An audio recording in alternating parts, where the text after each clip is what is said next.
রহমতের সময় আমার দয়াল কেবলা যান সালার একটা শট বিছায়া দুটি হাত তুলে দোয়া করতেন, প্রভু গো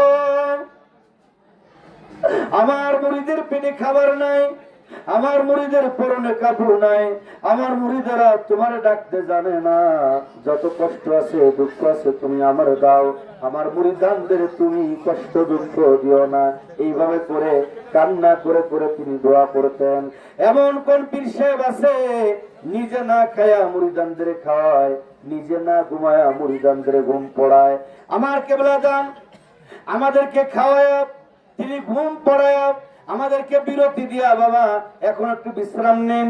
আমরা যখন বিশ্রামে যাই দয়াল দরদি বান্ধব দুটি হাত তুলে রবের দরবারে দোয়া করেন আর বলেন, প্রভু গো যত কষ্ট দুঃখ আছে তুমি আমার দাও, আমার মুরিদানদের তুমি কষ্ট দুঃখ দিও না।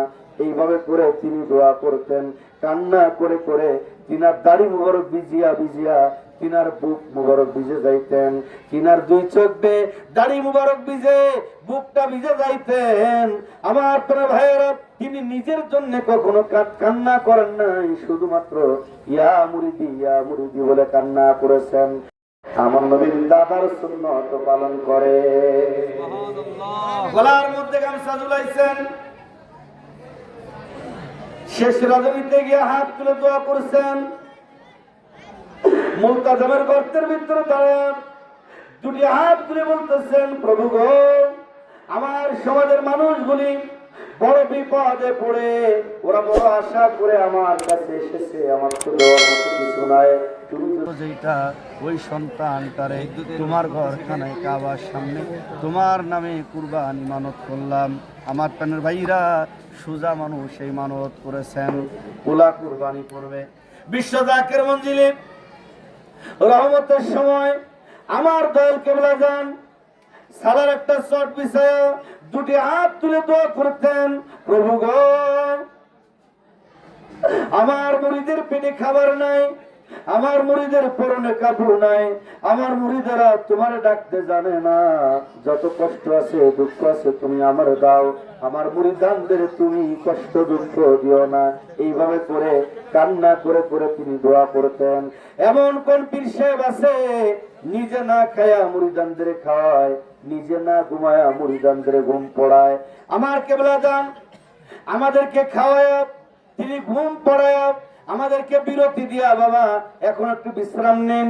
আমরা যখন বিশ্রামে যাই দয়াল দরদি বান্ধব দুটি হাত তুলে রবের দরবারে দোয়া করেন আর বলেন, প্রভু গো যত কষ্ট দুঃখ আছে তুমি আমার দাও, আমার মুরিদানদের তুমি কষ্ট দুঃখ দিও না। এইভাবে করে তিনি দোয়া করতেন, কান্না করে করে তিনার দাড়ি মুবারক ভিজিয়া ভিজিয়া তিনার বুক মুবারক ভিজে যাইতেন, তিনার দুই চোখ বেয়ে দাড়ি মুবারক ভিজে বুকটা ভিজে যাইতেন। আমার প্রিয় ভাইয়েরা তিনি নিজের জন্য কখনো কান্না করেন নাই, শুধুমাত্র ইয়া মুরিদি বলে কান্না করেছেন। নিজের কখনো কল্যাণ চান নাই, শুধু মুরিদের কল্যাণ চেয়েছেন, মুরিদের ভালোটা চেয়েছেন। এমন অভিভাবক আমরা পেয়েছি। আমার প্রিয় ভাইরা নবীজির দাদা তিনি দোয়া করেছেন, আমার মানুষগুলি বিপদে পড়ে ওরা আমার কাছে এসেছে, আমার তো দেওয়ার মতো কিছু নাই, তুমি যদি এই জমজমের নহর তারিফ জারি করে দাও, চালু করে দাও, আমার যে 10টি পুত্র সন্তান দিছ সব থেকে ভালো যেইটা ভদ্র যেইটা নম্র সভ্য যেইটা ওই সন্তানটারে তোমার ঘরের সামনে আইনা তোমার নামে কুরবানি মানত করলাম। আমার প্রাণের ভাইয়েরা কেবলা হুজুর বলছেন, বাবা কিছু পাইতে গেলে কিছু দিতে হয়, এই জন্য নবীজির দাদা সোজা মানুষ সেই মানত তিনি করেছেন।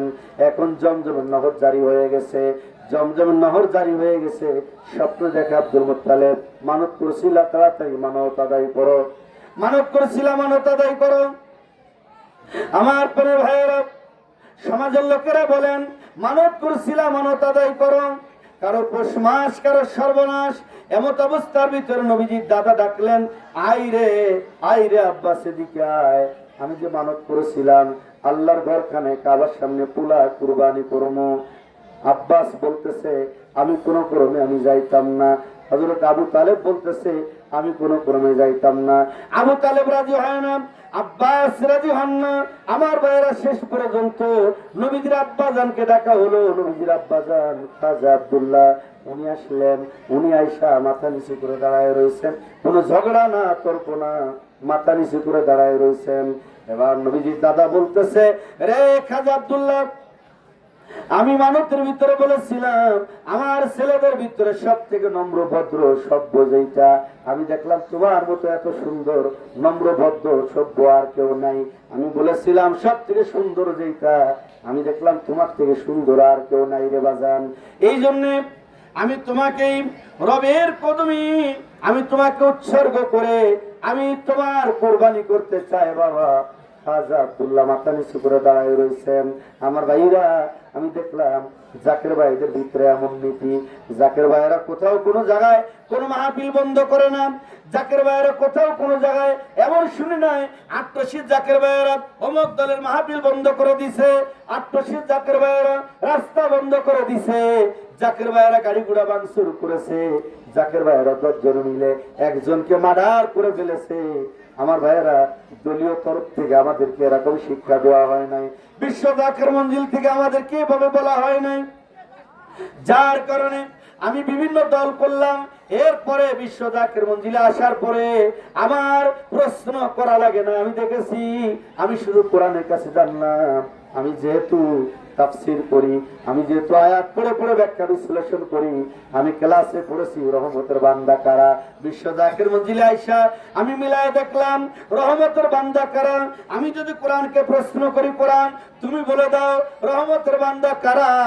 রহমতের বান্দা কি জামাত, রহমতের বান্দা কি চরমনাথ, রহমতের বান্দা কি আট্রসি, রহমতের বান্দা কি তবলিগ, কারা রহমতের বান্দা। এই ব্যাপারে কোরআন যদি সমাধান দেয় তাহলে কি আপনাদের ভিতরে কোনো মতানৈক্য শুরু হবে নাকি বলেন? কোনো অসুবিধা আছে নাকি বলেন?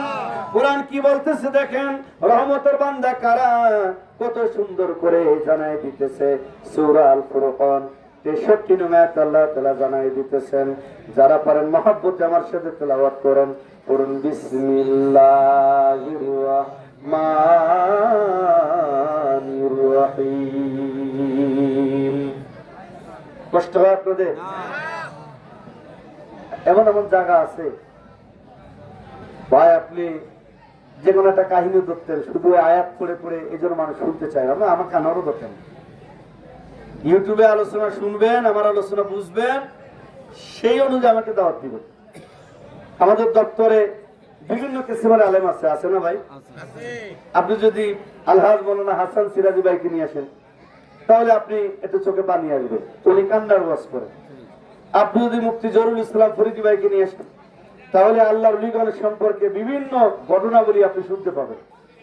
আপনি যদি রুহুল আমিন সিদ্দিকী সাহেবকে নিয়ে আসেন তাহলে মনে করেন যে আপনাকে সব রকমের বিভিন্ন ভাবে গজল দিয়া, বিভিন্ন ঘটনাবলী দিয়া, হুজুর পাকের কেরামত দিয়া বিভিন্ন ভাবে আপনাকে বুঝায় শোনায়। আপনি যদি মুফতি আব্দুর রাজ্জাক উসমানী সাহেবকে নিয়ে আসেন তাহলে ঐতিহাসিক আলোচনা উনি আপনাদের শোনাবেন। উনি কোনো তাফসীর এইভাবে আলোচনা না, উনি ঐতিহাসিক আলোচনা করেন। এই দেশে কারা ইসলাম এনেছে এই ব্যাপারে উনি ঐতিহাসিক বক্তব্য দান করে থাকেন। আবার যদি মুফতি আবু নাসের জিয়াদি সাহেবকে নিয়ে আসেন তাহলে দলিল বলে বিভিন্ন হাদিসের রেফারেন্স সহকারে বিভিন্ন আয়াত থেকে হাদিস থেকে আপনাকে সুন্দর করে শোনাবেন। ওনাকে যদি আপনি বলেন যে কারবালার ওয়াজ করেন, উনি কিন্তু পারবেন না।